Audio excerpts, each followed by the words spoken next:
आज हम बात करने वाले हैं उत्तर प्रदेश की $1 ट्रिलियन की महत्वाकांक्षा के बारे में। 1 लाख करोड़ रुपए का एक बहुत बड़ा निवेश। ये एक ऐसा कदम है जिसके बारे में कहा जा रहा है कि यह राज्य की किस्मत ही बदल देगा। लेकिन क्या ये वाकई एक सुनहरा मौका है या इसमें कोई छिपा हुआ खतरा है? चलिए इसी को समझने की कोशिश करते हैं। इस वीडियो को अंत तक जरूर देखें। तो ये रहा हमारा आज का रोड मैप। हम शुरुआत करेंगे यूपी के इस बड़े सपने से, फिर सिंगापुर के साथ हुए इन्वेस्टमेंट पैक्ट को समझेंगे। इसके बाद देखेंगे कि असल में बनने क्या वाला है। फिर एक अलग, थोड़ा शक वाला नजरिया भी देखेंगे और आखिर में इस बड़े सवाल का जवाब ढूंढेंगे कि क्या ये सब हकीकत बन पाएगा।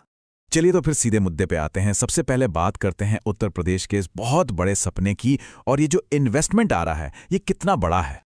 जी हाँ, ये है वो जादुई आंकड़ा, 1 लाख करोड़ रुपए। मतलब ये इतनी बड़ी रकम है कि इससे उम्मीद की जा रही है कि ये राज्य के विकास की पूरी तस्वीर ही बदल कर रख देगी। तो इतना पैसा लगाने के पीछे दो बहुत बड़े लक्ष्य रखे गए हैं।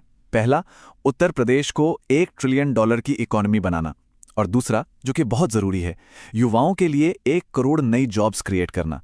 ये वाकई में बहुत ही बड़े और महत्वाकांक्षी लक्ष्य हैं। अब सवाल ये उठता है कि भाई ये पैसा आ कहाँ से रहा है। तो चलिए जरा देखते हैं कि ये डील कैसे पक्की हुई और इसमें कौन कौन शामिल है।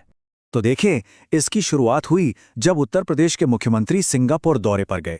वहां यूनिवर्सल सक्सेस ग्रुप नाम की एक कंपनी के साथ एक शुरुआती डील हुई।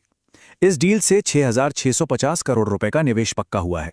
ये पैसा 3 अलग अलग सेक्टर्स में लगाया जाएगा और इससे आप देखें 20,000 से ज्यादा डायरेक्ट और इनडायरेक्ट जॉब्स मिलने की उम्मीद है। तो ये 3 सेक्टर हैं कौन से जिनमें ये शुरुआती पैसा लग रहा है?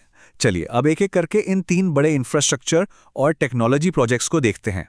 पहला प्रोजेक्ट है एक इंटरनेशनल थीम टाउनशिप। इसे जेवर इंटरनेशनल एयरपोर्ट के पास 100 एकड़ जमीन पर बनाया जाएगा।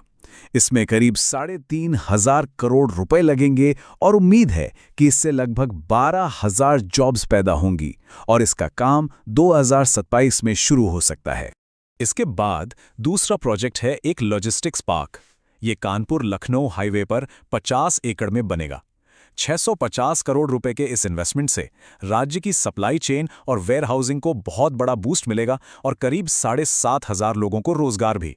इसका काम भी 2027 में ही शुरू होने की उम्मीद है। और तीसरा प्रोजेक्ट है एक hyper scale data centre park. इसे नोएडा या ग्रेटर नोएडा में 10 एकड़ जमीन पर बनाया जाएगा। 2,500 करोड़ रुपए के निवेश से उत्तर प्रदेश को इंडिया का एक बड़ा डेटा सेंटर हब बनाने का लक्ष्य है, जिससे करीब 10,500 नौकरियां पैदा होंगी और इसका टारगेट साल 2028 रखा गया है। अब देखिए, कागज पर तो ये सारे प्लान्स बहुत ही शानदार लग रहे हैं, है ना? लेकिन अब कहानी में एक बहुत बड़ा मोड़ आता है। सोर्स मटेरियल एक बहुत बड़ी और पुरानी चुनौती की तरफ इशारा करता है, और वो है भ्रष्टाचार। तो अब असली और सबसे बड़ा सवाल यही उठता है कि क्या इतने बड़े इन्वेस्टमेंट का सही से इस्तेमाल हो भी पाएगा? क्या ये जो इतनी बड़ी क्षमता दिख रही है वो असलियत में बदल भी पाएगी?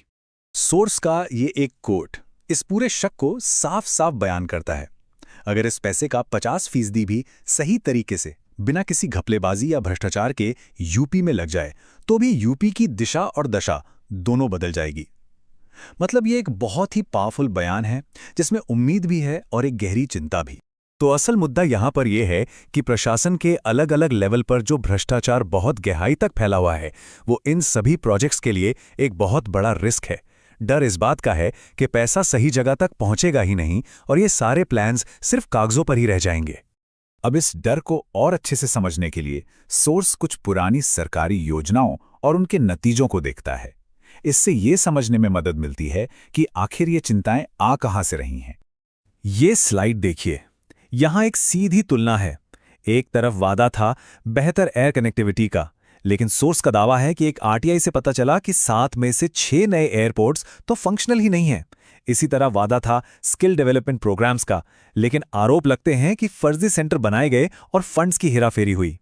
अब स्किल प्रोग्राम्स के बारे में सोर्स में जो बातें कही गई हैं वो सच में परेशान करने वाली हैं। आरोप ये हैं कि सिर्फ कागजों पर ही नकली ट्रेनिंग सेंटर बना दिए जाते हैं। ऐसे स्टूडेंट्स के नाम पर फंड क्लेम किया जाता है जिनका असल में कोई एडमिशन ही नहीं हुआ। सरकार हर सेंटर के हिसाब से पैसे देती है, जिससे धोखाधड़ी को और बढ़ावा मिलता है। और आखिर में असली स्किल तो किसी को मिलती ही नहीं है। तो हम घूम फिर कर इसी आखिरी सवाल पर आ जाते हैं। क्या उत्तर प्रदेश का ये इतना बड़ा सपना अपनी इन गहरी और पुरानी चुनौतियों से पार पा सकता है? एक तरफ विकास की जबरदस्त संभावनाएं हैं, तो दूसरी तरफ भ्रष्टाचार और योजनाओं को लागू करने की चुनौती। भविष्य क्या होगा, ये तो खैर वक्त ही बताएगा। ऐसी ही जानकारी के लिए सब्सक्राइब कीजिए ऑल कैन स्टडी को। Thank you. चलिए अगले वीडियो पर मिलते हैं।